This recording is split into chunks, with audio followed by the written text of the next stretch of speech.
Welcome to a lesson with Dr. Powell. We're going to preview into things to come right now as we think about functions and their derivatives. For instance, let's just come up with one right now. Fxy is equal to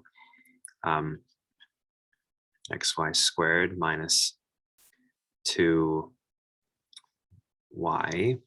Okay, why don't we just do something like this? All right, so the way we've been talking, first derivative is nothing other than just this, which is I'm taking the derivative with respect to x, with y as constant, you just get y squared. And over here for y, you would end up getting 2xy minus 2. Okay, so that's the first derivative. Now, what if we wanted to take the second derivative? That means the derivative of the derivative. So now this is you could think of this as a function where the input is x and y. And the output, actually, there's two things. There's something here and there's something here. So there's really like two outputs. Remember when we're talking about the derivative and the setup, for every input, we have a column. For every output, we have a row. So really, the second derivative of a function like this actually is a matrix, a 2x2 matrix. And the way so let's look at the first row, the first column right here. The first column represents the first input. So namely x. So maybe we can go x, y. The first row here represents the first output, so y squared. And the second row represents the second output, 2xy minus 2. And then really what we do is we just take derivatives with respect to this component, or this value, this x, and we take derivatives with respect to y. So again, we go here, take the derivative with respect to x of y squared, where y is just a constant. Well, that's just 0. Here, take a derivative with respect to x, and we end up getting 2y. Here for y, we take a derivative, so we get of y squared, so we get 2y, derivative of y with respect of this, and we end up just getting 2x, where x is a constant. So this right here is the second derivative, sometimes called the Hessian matrix of this function. Sometimes abbreviated like this, because you're kind of like doing this where this symbol is like the vector symbol for finding the derivative. So this would be like applying it once, then we kind of applied it twice. So sometimes it's notated that way. But just to give a sense for that, it's called the Hessian Matrix of F. But the reason why I introduced this, just this notion right here at this point in time, we won't use this quite yet. We'll use it a little bit later, but actually coming up pretty soon. But it gives you a sense for how this works with what a total derivative is of a function, especially if you have a function right here where you're really thinking of collections of outputs as what's outputting from the function. So you have two outputs and you have two inputs, and hence you get the derivative looking like this. In some sense, let's look at precisely what this is like, if you will. This is kind of like saying you have y squared 2xy minus 2, and we're taking the derivative of this with respect to x. Then we do it again, but this time we do it with respect to y.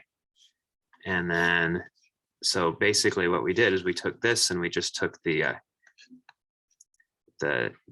gradient, or the del of it. You can say gradient. I think gradient's a good way of saying it. So we took basically the gradient of that, and but this operator is called the del operator. Think of gradient, upside gradients. So upside down triangle. So we kind of applied it twice, because we applied it once to get here. I applied it again with this thought of as a column, and we take the derivative of this with respect to x and the derivative of this with respect to y, just component wise. And then we ended up getting 2y, 2x for this column. And then for this one, we ended up getting 0, 0, 2y. Oftentimes, people can write this down as follows. You could just do, think of this as fx, fy. So you write down fx, fy, fx, fy, and then you think, okay, then in this column, we're doing respect to x. This column, we're doing respect to y. Kind of fun, but anyways. So what in the world does a second derivative mean? It's a function from, again, from run to rise. Run to rise of the derivative. So given a run, well, run is still x and y. So given some kind of change in x and change in y, okay. In fact, thought of as a matrix, maybe what I'll do here is I'll erase this so I can actually write this down in matrix notation so you can kind of see it. So basically what we have is we have this matrix, okay? And this matrix is the key to tell us how to get the rise from the run, the rise of the derivative this time, okay? So change x, change y, all right? And if you do a matrix multiplication of these two matrices, this is a 2 by 2 matrix multiplied by a 2 by 1, that means 2 rows and 1 column. Essentially, when you do this, you want to make sure these two middle numbers match, and the result's actually going to be a 2 by 1 matrix. Now, what does it represent? It represents the rise, or how much the derivatives change. And the derivative is kind of like a vector, right? It's a vector with two components. You could think of it that way. And so how does it change? A difference of it, or what you add to it, is also going to be a vector of two components. So it makes sense that the rise will be two components. And so if you do a matrix multiplication, now how does that work? Basically what you do is you do this, and you do that. You take a dot product of this and this together to get your top entry. It's like your top entry actually comes from this top row. It's kind of like the top function. And in the top function, you're looking at what's the rise of that top function right there. And the rise of it is done by just taking this row and applying that to it, and a dot product. So you basically take the dot product of this row and that column to get that guy. 0 times that, 2y times. So basically here, you're left with 2y change of y. Now down here, you take this row and you take the dot product of it with this column. So anyways, you get that dot product, and that's what you end up getting here. Now we'll talk more about second derivatives and how they're useful, especially when we're trying to find the maximum or minimum of a surface. It's kind of akin to like a concavity idea. Is knowing concavity of a function, a single variable, kind of helps tell you if you have a max or a min. Well, for us, we're going to be using second derivative, and it's a matrix, kind of fun.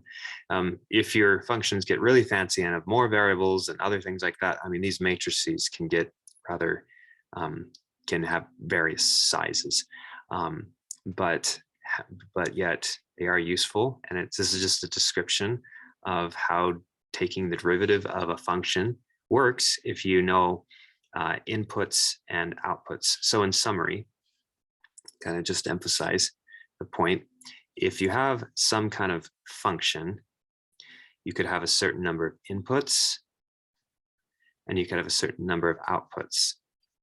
You could represent your function as a row matrix if you want, where every single, you could represent it as a column matrix. It doesn't really matter the way you do it. In fact, you could even represent it as a vector. Maybe we'll just do that. So let's suppose your function is a vector, and in each component, you can have lots of components. Okay, that would be like 1, 2, 3, 4 outputs. So these are your different outputs. And then the number of variables you actually see in this are your number of inputs. So for instance, let's just do this. 2x plus w, 3y plus wx minus y, and w x, y. So there are three inputs to this, x, y, and w. Okay, those are your different inputs. Your outputs are right here.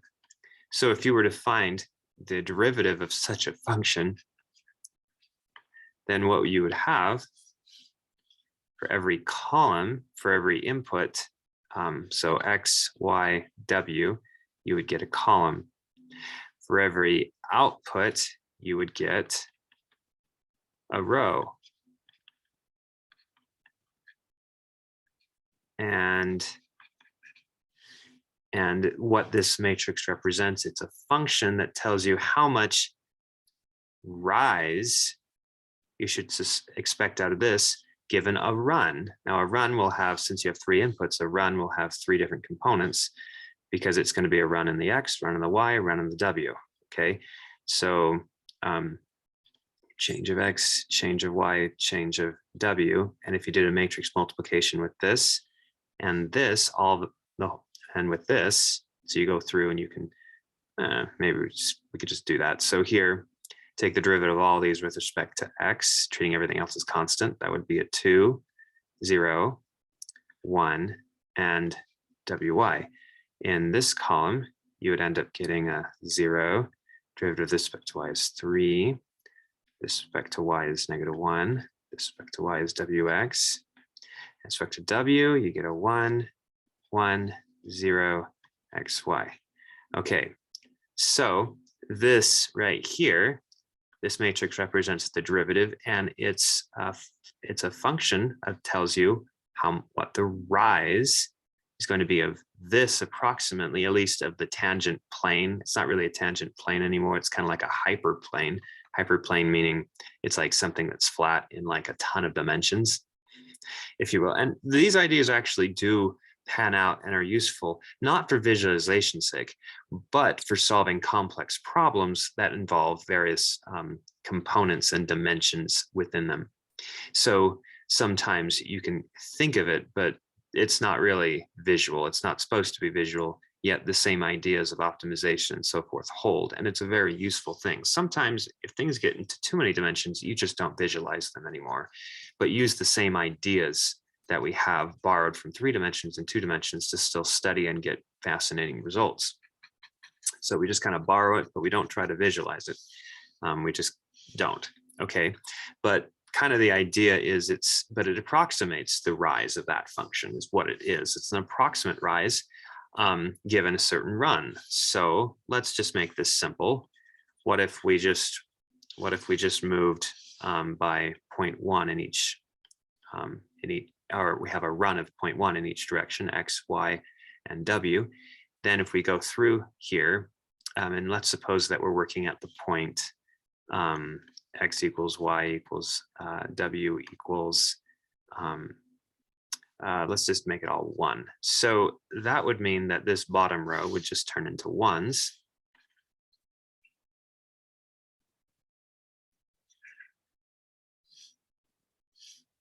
One, 1, 1. And then if you compute this, what you do is you take row. And so for every row, for every output, I mean, think about what the rise is going to be. The rise has to have 4 components because the function has 4 components. It's how much rise in there, there. So you should expect your output here, your rise, to have 4 components.